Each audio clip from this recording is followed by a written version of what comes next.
thought we could try out some scones, or scones, or biscuits, whatever you prefer to call them.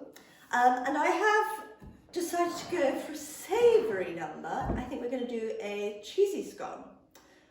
So I've started off with all my dry bits in my bowl. So I have plain flour. Now you can also use self-raising flour and ditch the baking powder, but I didn't have any self-raising, so we're doing plain. So I've got plain flour, baking powder, a little bit of sugar, a little bit of salt. I've also opted to go with some black pepper and also some mustard powder, which I thought could be fun. The recipe, as usual, is below for your reference. So to start with, I'm going to take my butter, which has been chilled, so this is cold cubed butter, and rub it into my dry ingredients. So, rubbing in you can do by hand. Also, if you have a food processor or Magimix, you can do it in there. We're basically rubbing in the fats until it reaches a sort of breadcrumb consistency, so you don't have any large lumps of butter. So, as you can see, I'm taking those lumps and just sort of squishing them into the flour. So that's the butter all rubbed in. So as you can see, it's all sort of a breadcrumb consistency in there. So I'm going to add our cheese. So I have opted for a Lincolnshire poacher from our lovely friends at Neal's Yard. So a poacher is a raw cow's milk cheese, which is made by lovely Simon and Tim in Lincolnshire, surprisingly. And it's a cheddar style, but maybe perhaps a little sweeter and fruitier. So I've got quite a lot of that. I think a lot of cheese is always key. And I've decided to go with some garlic chives, which I have harvested from my mother's vegetable garden. But you can also choose any added extras you like, maybe some different herbs or some leeks or something else. So I'm going to pop that in there and make sure it's all evenly distributed through our floury buttery mix. Lovely. And then I'm going to add our wet ingredients. So I have here some milk and an egg. So I'll add those into the little well in the middle.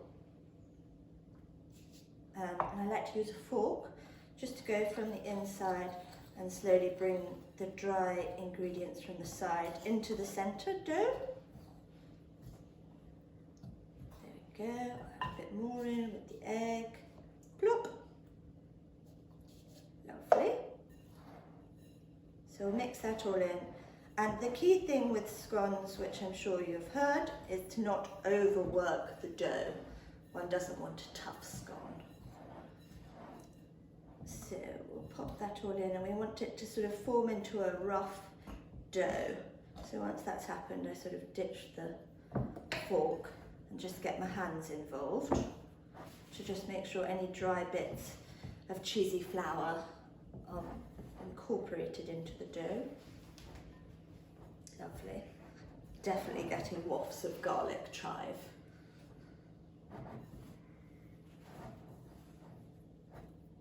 Okay, so once that sort of starts to come together and it feels nice, not too wet, not too dry, we can pop it out onto the surface and start shaping. Okay.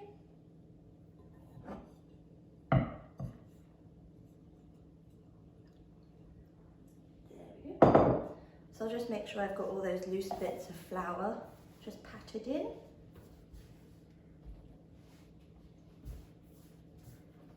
Now you can use a cutter and cut out circular scones, or I mean, you could have one whole big scone, I suppose, but I like to opt for sort of shaping it into a disc, or you can go into a rectangle and then just cutting out triangles, which means there's zero waste.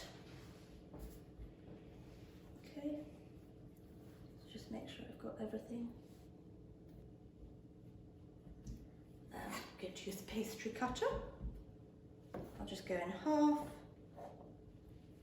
and then quarters, and I think, yes, we'll go again.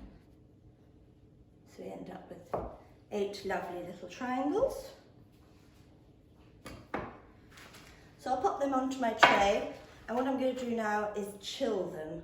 I find it best to just give them a little chill before you put them in the oven. Gives them their best spring.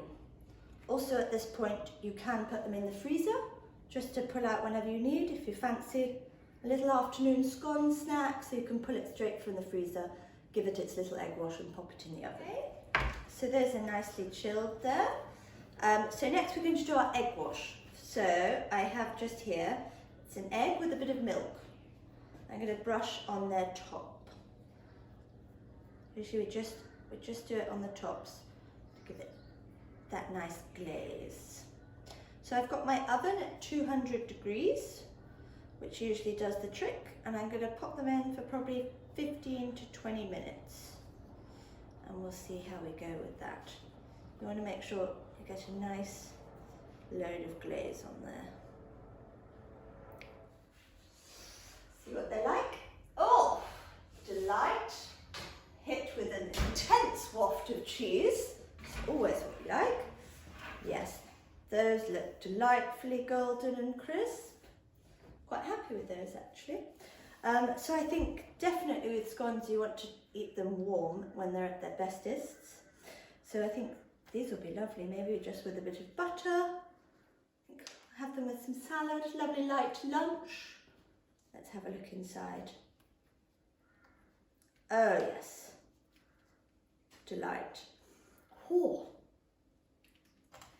delicious. So as I said, the recipe is below, so please have a go, and again let me know if you have any questions or queries just through Instagram, and if there's anything else in particular you'd like to see, do let me know. Okay, toodle pip.